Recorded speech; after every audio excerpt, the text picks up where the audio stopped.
Hello and welcome to another lecture of Econ 2301, Principles of Macroeconomics. I want to apologize firsthand about the lack of aesthetics in this PowerPoint. As you can tell, I lost a lot of my formatting for the PowerPoint when I uploaded it to my iPad. Now the iPad is more conducive for recording these lectures. It's just much easier and better to handle. So I will probably continue to do this. Hopefully I can get the formatting issue fixed. Alright, in Chapter 7 what I'm going to be talking about is the economy at full employment. If you will recall from Chapter 6, the economy is at full employment when the unemployment rate equals the natural rate of unemployment. That's when we are no longer seeing the cyclical unemployment that's caused from a downturn in GDP. Just the structural and frictional unemployment that exists in the economy. So, if we were to look at wage and price flexibility within a full employment economy, we would see that price levels and wages would probably adjust based on supply and demand. And this is a classical model approach. Economic models that assume wages and prices adjust freely to changes in demand and supply. Another way to look at this is a very free market approach.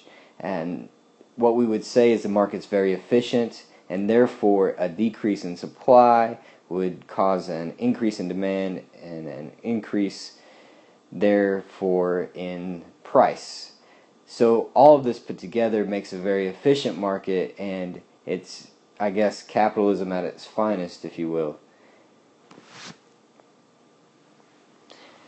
So I'm going to revisit the production function. We learned this in one of the few chapters in the beginning, but we only looked at the possibilities curve as well as the factors of production. Now we're going to look at the production function on a more macro and larger scale than what we did previously. So the production function is a relationship between the level of output of good and the factors of production that are inputs to production. If you'll recall from, I believe, Chapter 2, the factors of production are physical capital, labor, human capital, entrepreneurship, and natural resources. However, when we are looking at the economy as a whole, we're able to combine a lot of things and make the production function a little bit more straight-lined. And this is because we have so many things within the production function of a macroeconomy that it's very difficult to look at the production of a country just based on those five various things.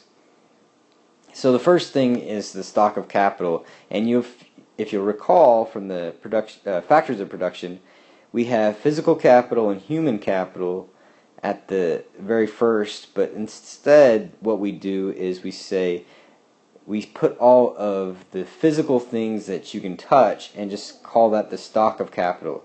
This is the total amount of machines, equipment, and buildings in an entire economy. The second, I guess, variable within the production function would be labor. And this is human effort, and this would include both physical and mental effort. And if you recall, the human capital side of the factor of production is actually the knowledge and skills you learn, and then once you put forth those skills, you become labor. Well, we are only concerned about labor when we talk about the economy as a whole. So there are only two factors of production, capital and labor. When there are only two, then the production function is written as follows. You'll see y equals f of k of L, and that's just a function of k and of L. And k, right there, you'll see the reason why capital is highlighted as K is because of our fellow friends, the accountants, who have taken C, and we either use it as consumption mainly in economics, but they'll also use it in accounting as cash. We typically prefer to use it as consumption. So therefore K is already taken, and C is already taken, and therefore we use K as capital. So this is a production function, and the way that this works is that as we increase our inputs, which in this case it would be labor force, the more labor we have, we'll see the production function of the goods go up. But we will also see at a certain point diminishing returns, and therefore at a certain point it will be a decreasing rate. And you see right here we're increasing really fast. Here it's decreasing a little bit less and a little bit less, and then here the slope is almost zero. And if we were to take each individual slope from point to point, we would see a decreasing rate. And what is, I guess, the takeaway from this is that we can't just add worker after worker after worker and expect output to increase. It just doesn't work that way. Many times politicians will argue that if we just train enough people or give enough jobs for people to do them, we will see a huge increase in output. But in reality, because of the way the production function of capital and labor works, we won't see a continued increase of production at the same rate. So, continuing it, you will see that we have a point of diminishing returns, and this means at some point it will increase at a decreasing rate. Please, please, please pay attention to that verbiage. That is the verbiage we will use many, many times for the principle of diminishing returns. At a certain point, we will see output increase at a decreasing rate. So, how can we increase the output then? Well, there's a few things that we can do. One thing is we can increase the stock of capital, and that was the machinery, the equipment, things like that. And as we increase those, because people are able to use them to be more productive, we see that the labor force, the labor force doesn't actually increase. You'll see L1 right here stays the same, but yet our output goes up to this point. And we might call that Y2 or O2 and Y1, and we've increased upward in our output. And essentially by adding buildings, equipment, things like that, we become more productive. Using that factor of production, we're able to increase output. We see a shift. Now, obviously, that's also going to be limited, and not each time or not every time that we increase the stock of capital will we see the same gain. So, for instance, the next one, instead of going from K1 to K2 like it did, it might be much closer to K2 and it'd be K3, and then K4 might be very close. And that's just because we can't just keep increasing, let's say, tractors. Eventually we have too many tractors and we're not even going to see an increase in output because people have to use them, right? Alright, so this is demand and supply of labor, and we're putting it all together. You'll notice it's very similar to the market demand and supply curve. And what we see is the demand for labor and the demand, or the supply of labor, the point where they meet would be the equilibrium, or the real wage, the wage rate paid to employees adjusted for changes in the price level. And that's a good point for equilibrium. That's the point we would hope where you're willing to work at and the employer is willing to pay you, and both have either maximized utility or maximized profit. Continuing, we can see the labor market at equilibrium. If you look there, it's for 7,500 workers in this particular labor supply and demand curve, a real wage rate of $15 an hour. So we also know that there are changes in demand and supply for labor. For instance, if we need more labor, what happens? Or if we need a decrease or less workers because people got laid off, what will happen to real wages? Well, the first example shows you an increase in demand.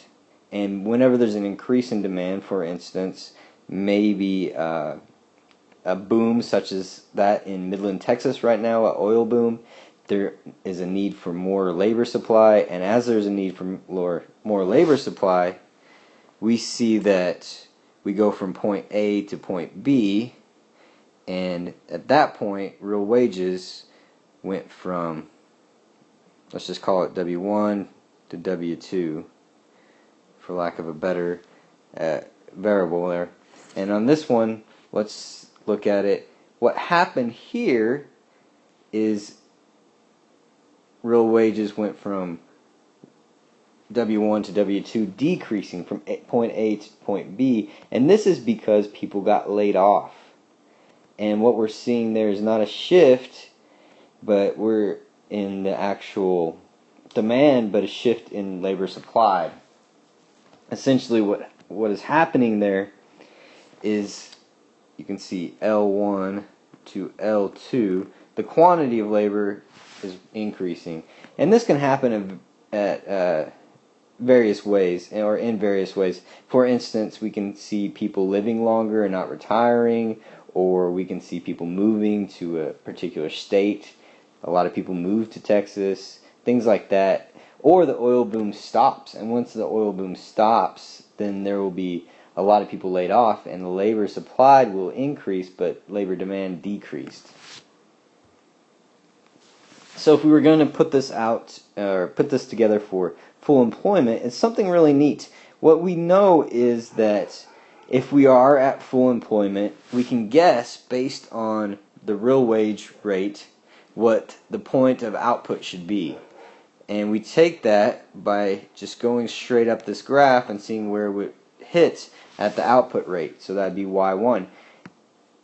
It's not an exact science, but it's very close. And the other thing is we can go the other way and we can see where real wages should be. What we know then is if there's inflation or if the real wage rate is decreased, and there should be some excess or producer excess, and what that means essentially is that employees are not getting paid as much as they should. Or we could see that possibly output isn't what it should be, considering that we're at the real wage rate and full employment. So let's put it all together. You can see here this has to do with taxes and the potential output. A tax burden essentially shifts the labor demand curve left and leads to lower wages and reduced employment. That's pretty self-explanatory. That's this side over here. And what we're seeing is that the increase in taxes leads to a decrease in the amount of workers needed, particularly with small businesses. Vice versa, the supply curve for labor is vertical. That just means that wages fall, but employment won't change. And when that happens is when we have essentially, the best way to put it is not even socialism, but maybe communistic state, or you have a place where you are forced to work, and no matter what, the amount of workers is going to be the same because you have no choice but to work. And therefore, what we're seeing there is essentially before tax and after tax, what would happen.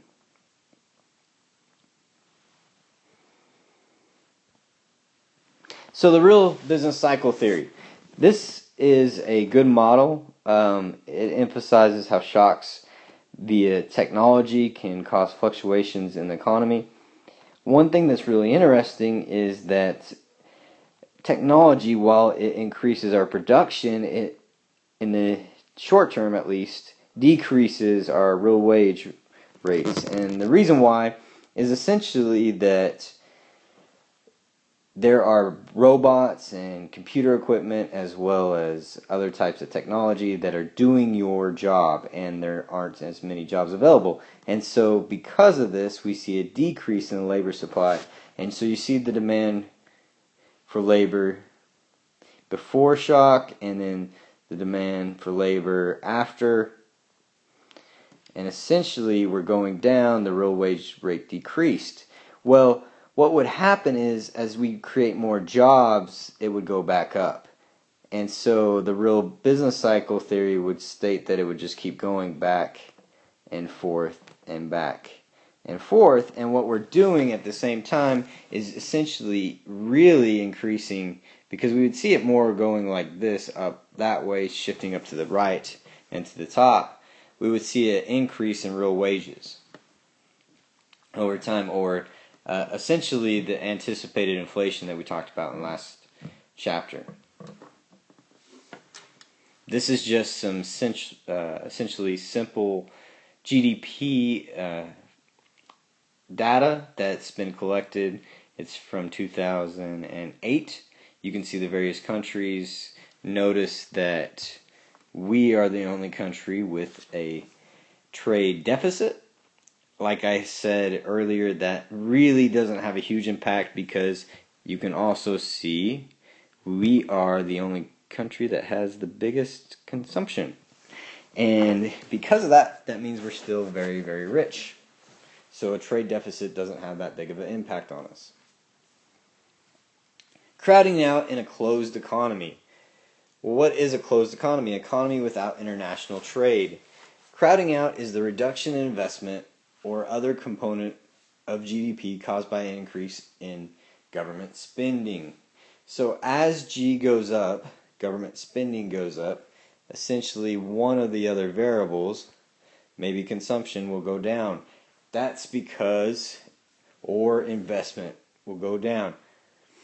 What happens is that as we spend money on the government, these expenditures, while they do increase the economy and they are a positive on GDP, they do have a drag on investment or consumption. And when it's investing or investment that decreases, we call that crowding out. And that investment can lead to an increase in production.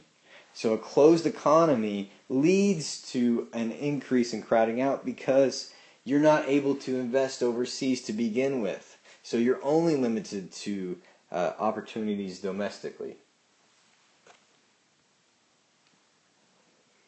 You can see the crowding out in a closed economy and the share of government spending, and when crowding out happens, you'll see that the share of consumption decreased dramatically versus the times when GDP wasn't increased. And this is what the Republicans argue that happens when we see an increase in government spending, that this will be offset or some zero gain because of so much crowding out. And this is very, very threatening for those that are a closed economy, which completely limit trade. And the reason why it's so bad with a closed economy is you don't have the option to go for cheaper goods. I can't go overseas and get cheap stuff from China when I don't have very much money to begin with, because the government is taxing me more. Demands for GDP at full employment. Essentially, this is just showing you a simple example from World War II and what happened. And as you can see, we had some significant crowding out.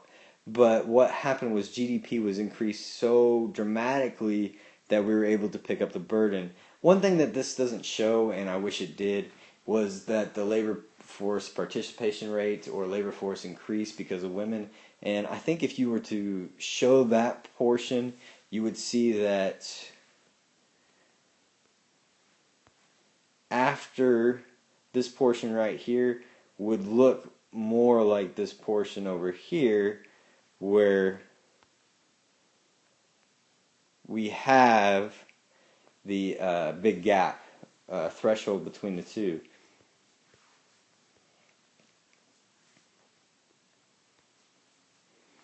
So demands for GDP at full employment, crowding out, can it happen in an open economy? Yes, it can, but it's a little bit different. It doesn't happen as much because we are able to go and try to find cheaper goods, particularly comparative goods that are produced at a lower opportunity cost.